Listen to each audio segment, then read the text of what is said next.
Lyft driver is now sharing his story after he was choked by a passenger. Our Damali Keith spoke with him about that dreadful day. Yeah, he was trying to kill me. It was a ride Lyft driver Kendi Ayula thought was going to end in his death when he says his passenger began choking the life out of him. To choke me.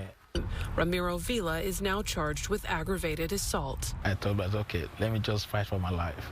After arriving to pick up Vila in what Ayula believes was a hospital-ordered ride, the Lyft driver says the man was with 3 hospital workers, fidgeting and behaving oddly. I said, is this guy okay? The security guy said yes. Shortly after the passenger got into his car, He's been talking to himself. Then he started beating his chest. In the back seat, the man slid over behind Ayula. So I said, hey, are you okay? And I see he just pulled my seatbelt, just tried to wrap it on my neck, choking me.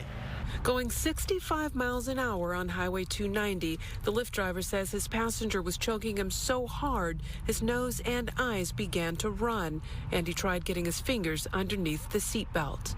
Ayula was able to get his seatbelt unfastened. Then he says Vila put him in a chokehold. He didn't know, he was even trying to use his hand to...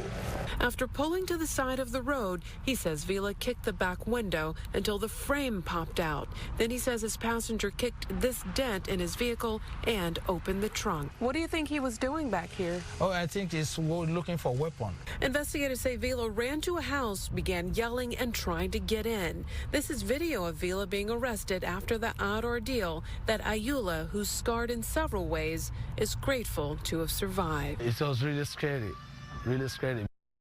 My goodness. Well, Ayula says he hopes rideshare services will review what happened to him and make some policy changes to protect drivers, particularly when it comes to picking up hospital-ordered passengers.